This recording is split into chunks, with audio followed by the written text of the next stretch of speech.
Has your electric suddenly gone off? Don't panic. It happens to all of us at some point, and most of the time it's something simple. In this quick video, I'll walk you through the checks you can do before calling an electrician. Most of them take less than a minute and may save you money. First things first, grab your mobile phone. You've got a torch on it, so you're not stumbling around in the dark. A bit of light makes everything easier and a lot less stressful. Before you start hunting for faults, check if it's a local power cut. Just take a look outside. If the whole street is dark, it's not your house, it's the supply. And you'll often see neighbours peeking out of their doors too, wondering the same thing. It's a common sight when the street goes black.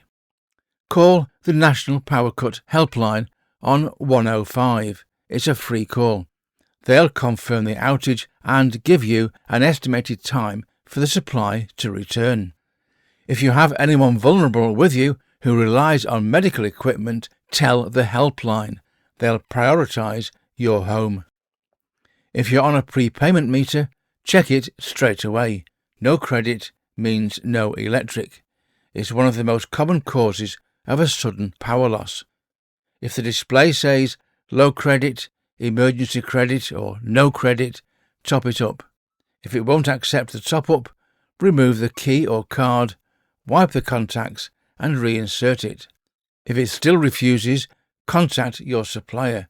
Nothing else in the house will fix it. Now, let's check the consumer unit, also called the fuse board. This is the heart of your electrical system. Everything comes back to this box. Look for any breakers or RCDs pointing down. That means off. Some RCDs sit midway when tripped, not quite fully down. To reset a breaker, push it up. To reset an RCD, push it fully down first and then up. The marker will change from green, meaning off, to red, meaning on. Take your time here, no rush, and perfectly safe for you to reset these yourself.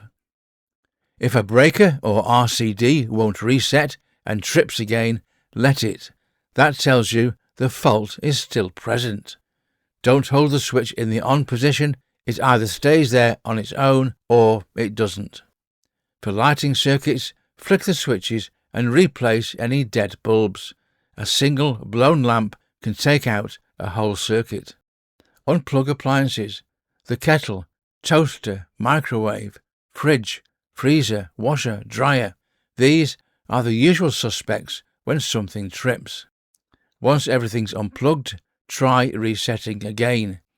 If it stays on, plug things back in one at a time. When it trips, you've found your faulty appliance. Don't forget outdoor lights, garden fittings, sheds and garages. Damp is a very common cause of tripping, especially after rain. If anything's wet or damaged, leave it off and try resetting again. If you've checked the board, unplugged appliances, replaced bulbs and checked outdoor fittings and it still won't reset, that's when to call an electrician. You've done all the simple checks and you'll be able to tell them exactly what you've already tried. Here's a quick reminder of that checklist. Use your mobile torch. Check for a local power cut. Call 105. Check your prepayment meter for credit. Look for tripped breakers or RCDs. Unplug appliances and replace bulbs. Check outdoor lights and fittings for damp. And now, call an electrician. This is Learn Electrics. Thank you for watching. I hope these simple checks help you to get your power back on quickly. If you found this video helpful, please give it a like and subscribe for more quick electrical tips.